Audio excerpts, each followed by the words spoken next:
Hello everyone, and welcome to my Young and the Restless official 24 channel. I hope everyone is having a wonderful day. Before we begin, please hit the subscribe button and give this video a thumbs up. Because of Holden's criminal confession, Kane cancels the launch party. As Holden Novak contemplates confessing to a crime to Claire Newman, Kane Ashby will call off the launch party. Tessa Porter opens Y&R's weekly promo by expressing how thrilled Danny Romalotti will be upon hearing Daniel Romalotti Jr.'s debut song. Daniel, on the other hand, will give Tessa full credit for writing the melody and lyrics. Daniel will surprise Tessa with a "just like you" remark when he argues that she used those chords to create something lovely. When Daniel steps outside of the friend zone for the first time, Tessa will be surprised. Will Tessa support it or suppress any emotions that may be arising? Holden will then provide further details about his time spent in Los Angeles with Audra Charles. Holden will acknowledge that what transpired back then wasn't quite lawful as he and Claire sit on a park seat.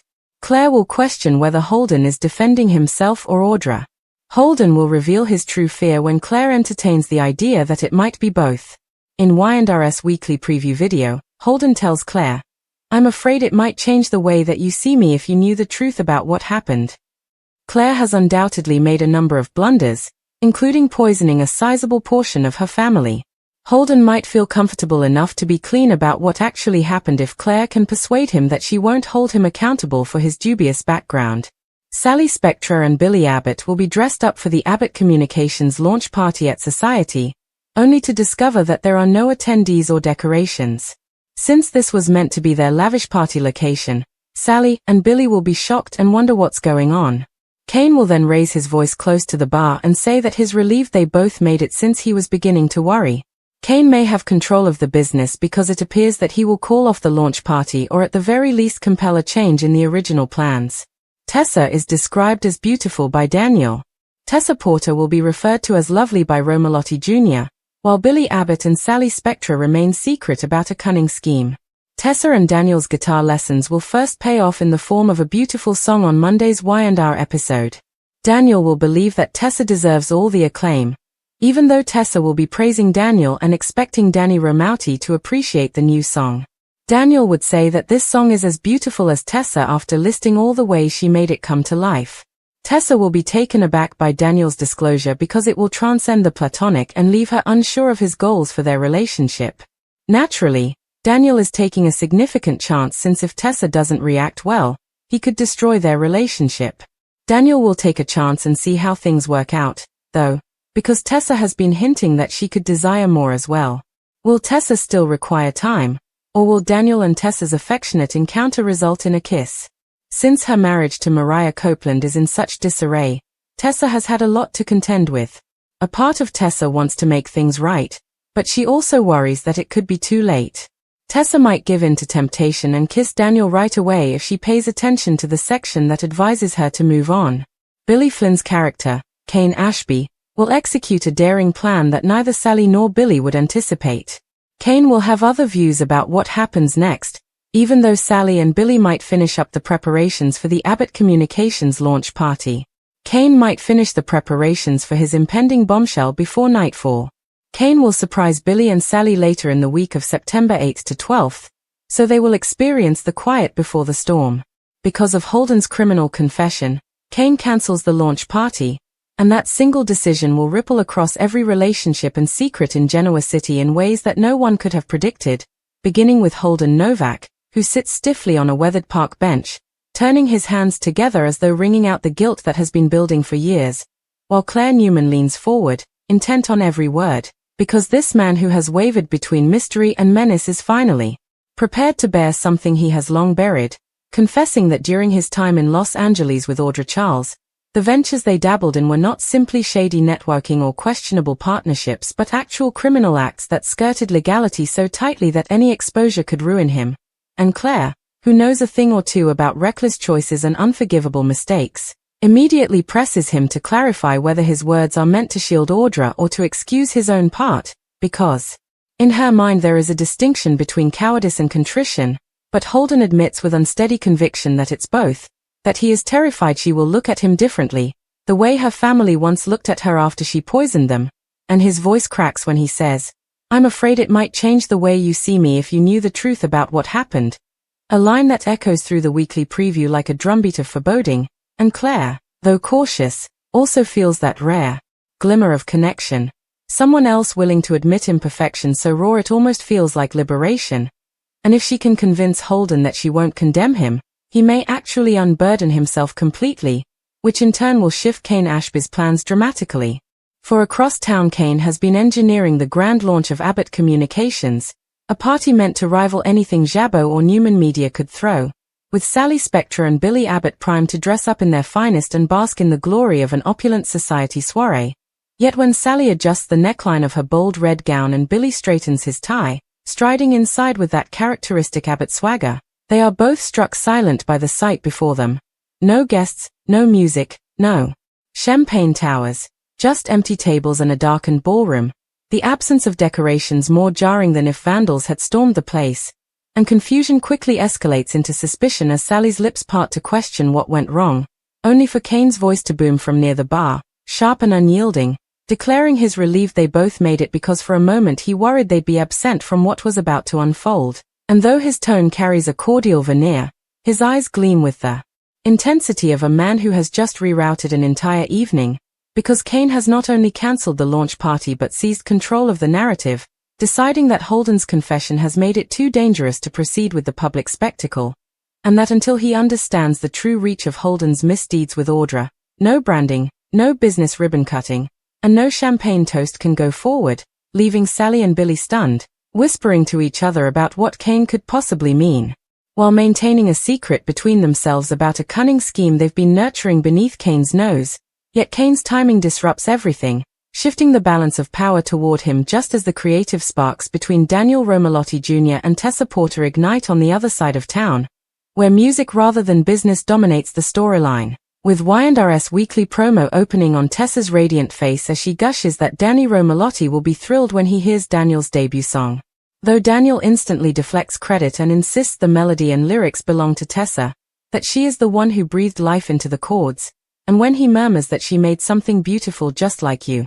the statement hangs between them like a confession of its own, causing Tessa to blink rapidly, unsure whether to laugh it off, redirect it, or let the warmth in her chest answer it honestly, because Daniel has stepped beyond the safe boundaries of their friendship, risking the bond they've carefully tended, and Tessa, who is juggling her crumbling marriage to Mariah Copeland, feels her world tilt as she contemplates whether this moment is temptation, opportunity, or betrayal, knowing full well that if she listens to the part of herself screaming to move forward, she might kiss Daniel right there during their guitar lesson, their collaboration manifesting not only in music but in intimacy, and the thought rattles her so profoundly that she almost forgets Daniel is still talking, still praising her, calling her beautiful, acknowledging that the song only works because she wove her soul into it. And his willingness to take a chance despite the risk of rejection mirrors Kane's boldness across town. Because Kane too is gambling everything by upending the launch party, executing a daring plan that Billy and Sally couldn't have predicted, for while they mutter about wasted money and lost publicity, Kane is quietly lining up his bombshell, planning to reveal later in the week that Holden's past indiscretions could compromise Abbott Communications if not handled correctly, which means Kane alone will dictate how and when the launch truly occurs, a move that shocks Sally, infuriates Billy, and sends ripples through the Abbott family. All while Claire continues to grapple with Holden's halting revelations, trying to coax out the full story, while Holden's fear that she will recall is tempered by her unexpected calm, and as she assures him that she knows what it's like to be judged for one's darkest choices, he begins to believe she might actually stand by him, though he cannot know that her quiet support may come at the cost of Kane's entire evening, because Kane's choice to cancel stems partly from the worry that Holden's criminal past will surface at precisely the wrong moment,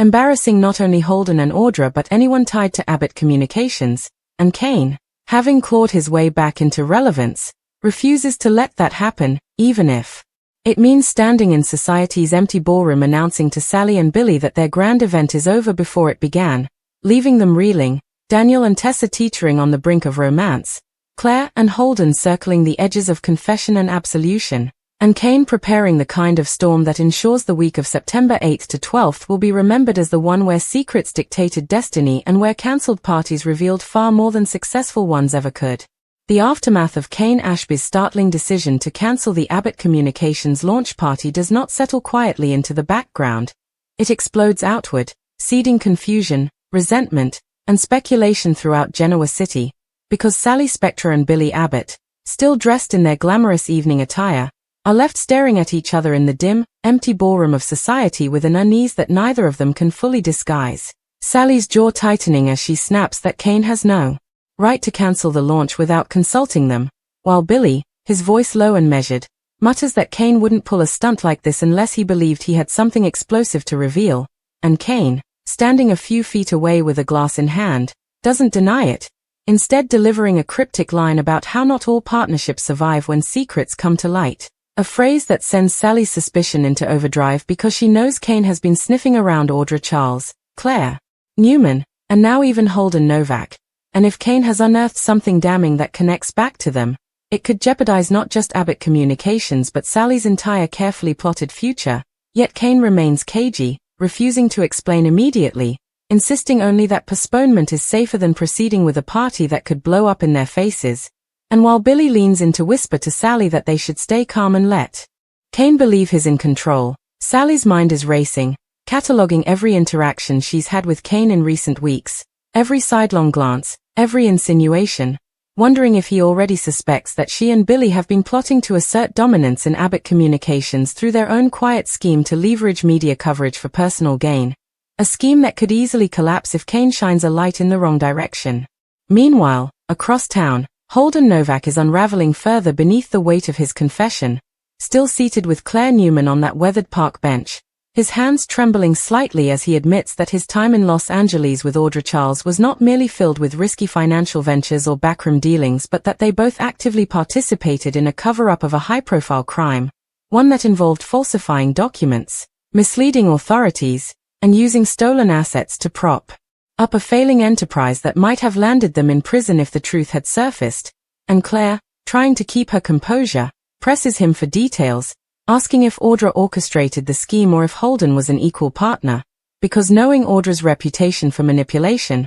Claire needs to understand whether Holden was prey or predator. But Holden confesses that while Audra had the initial idea, he executed most of the logistics, including bribing an official who later disappeared, and his eyes glaze over as he whispers that the man's disappearance has haunted him ever since, because though he tells himself he had no direct hand in what happened, he cannot shake the fear that his bribes indirectly caused that official's downfall, and Claire, though shaken, places a hand over his to assure him that secrets do not have to define who he is, reminding him that she too has made choices that nearly destroyed her family but has been given a chance at redemption. And in that moment, Holden feels both exposed and strangely relieved, unaware that Kane's abrupt cancellation of the launch party was rooted in Kane's knowledge of this very confession, because Kane had intercepted whispers of Holden's past through his recent train conversations with Michael Baldwin, who hinted that if Holden's skeletons came out, they would taint any enterprise he touched. At the same time,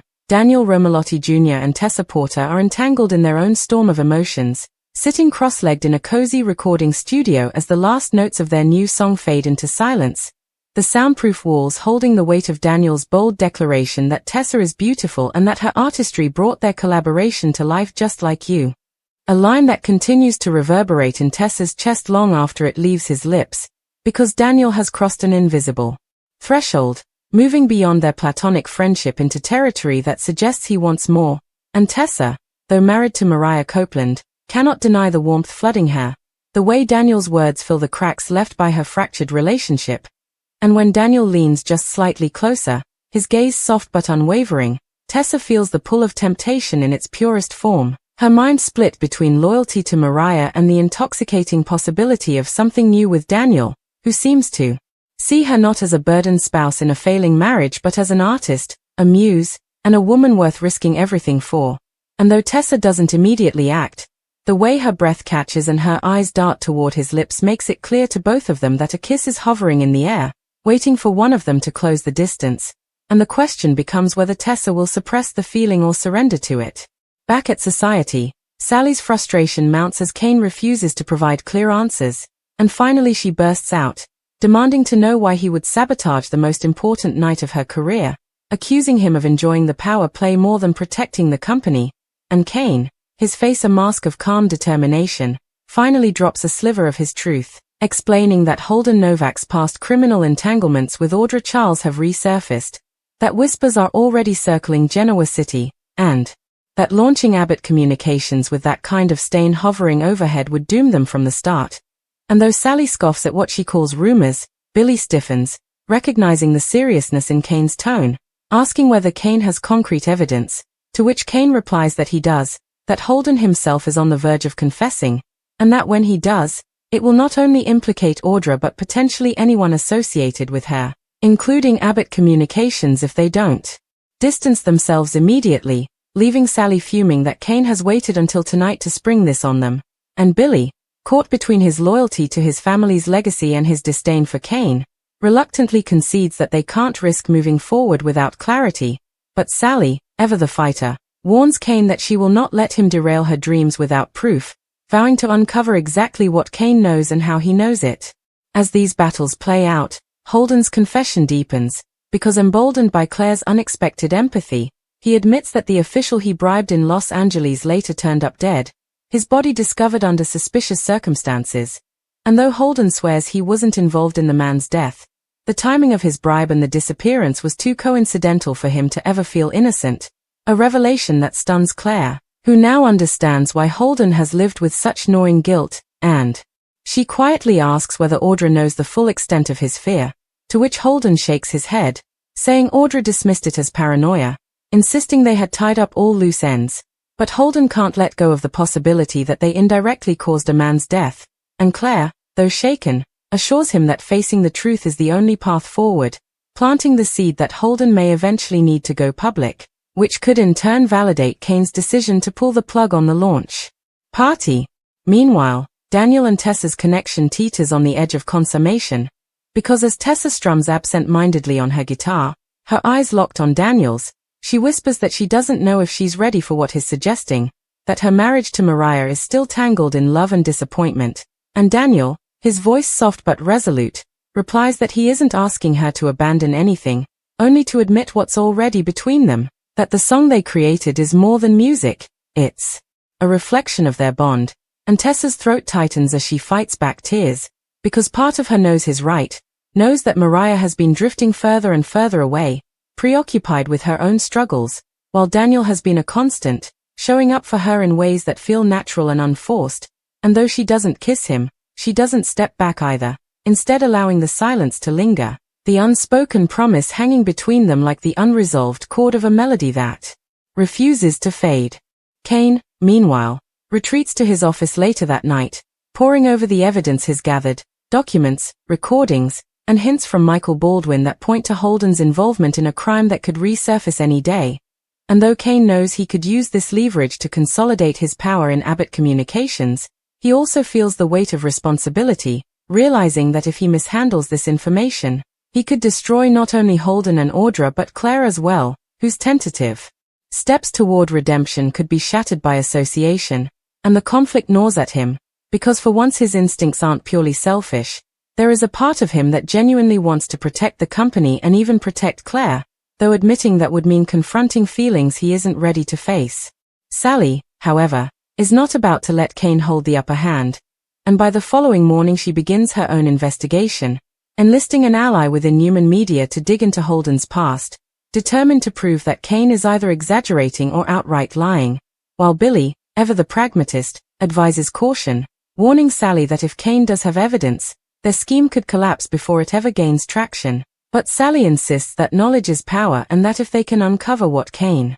is hiding, they can spin it to their advantage, turning Kane's attempt to control the narrative into their own weapon. The stage is thus set for a collision of secrets. Holden wrestling with whether to go public with his role in a decades-old crime, Claire debating whether to support him or expose him, Daniel and Tessa on the precipice of betraying Mariah, Sally and Billy maneuvering behind Kane's back, and Kane himself balancing on the knife's edge between protector and manipulator, knowing that whatever decision he makes next will determine whether Abbott Communications rises triumphantly or collapses before it ever begins. And as the week of September 8th to 12th unfolds, it becomes clear that the cancelled launch party was not the end of the story but merely the opening salvo in a much larger war of confessions, betrayals, and fragile new beginnings. The cancelled launch party lingers in everyone's minds like a wound that won't clot, and the whispers begin spreading through Genoa City by morning, speculation about why Kane Ashby would risk sabotaging such a carefully orchestrated event. At Society, Abby is already fielding questions from curious patrons, shrugging and insisting she wasn't privy to Kane's plans, while Phyllis raises an arched brow and mutters that Kane must be hiding something big, because no one walks away from that much publicity without a reason. Meanwhile, Billy Abbott nurses black coffee at the Abbott mansion, replaying Kane's words in his head, and when Jack enters, Billy blurts out that Kane is up to something, that he cancelled the launch on purpose to consolidate control. Jack, weary of Kane's antics, warns Billy not to underestimate him. Kane thrives in chaos, and if he's holding a card, it's probably sharper than you realize. Elsewhere, Sally Spectra paces in her apartment, scrolling through her phone as she waits for a Newman Media contact to return her call, determined to uncover Holden Novak's criminal ties before Kane weaponizes them. When she finally gets a text alert containing a confidential file, her eyes widen. Holden's name linked to a bribery scandal in Los Angeles, his signature on doctored documents, and references to a missing official presumed dead. Sally's first instinct is triumph, proof that Kane isn't bluffing, but it quickly twists into dread, because if Kane drops this bomb publicly, Abbott Communications will be branded toxic before it even gets off the ground. Sally mutters aloud, "Damn you, Kane, you're going to burn us all down." At Crimson Lights, Daniel Romalotti Jr. and Tessa Porter sit across from each other, their conversation halting and tender. Tessa admits she barely slept, that Daniel's words, "just like you," echoed in her mind all night. Daniel doesn't push, but he does place his hand gently over hers, telling her he only spoke the truth. Tessa swallows hard, her eyes moist, and whispers that she doesn't know if she can keep resisting what's building between them. The moment nearly tips into a kiss before Mariah walks in unexpectedly, bright but distracted, and Tessa pulls her hand back so quickly the coffee mugs rattle. Daniel forces a smile, but the tension between them lingers like smoke that refuses to clear. And then, in his office, Kane finalizes the timing of his bombshell. He stares at a thick folder containing Holden's confession notes, names, dates, signatures, and knows he can't keep it quiet any longer. If he does, Billy and Sally will steamroll him, Audra will bury the truth, and Holden's sins will infect every project they touch. So Kane calls a press meeting at Society for the next evening, claiming it's a rescheduled announcement. Billy and Sally are suspicious, Claire is confused, and Holden, who hears about it secondhand, panics, muttering to Claire that if Kane says one wrong word, he could be finished. Kane, however, leans into his reflection in the darkened window and whispers, "Time for the truth. Let's see who survives it."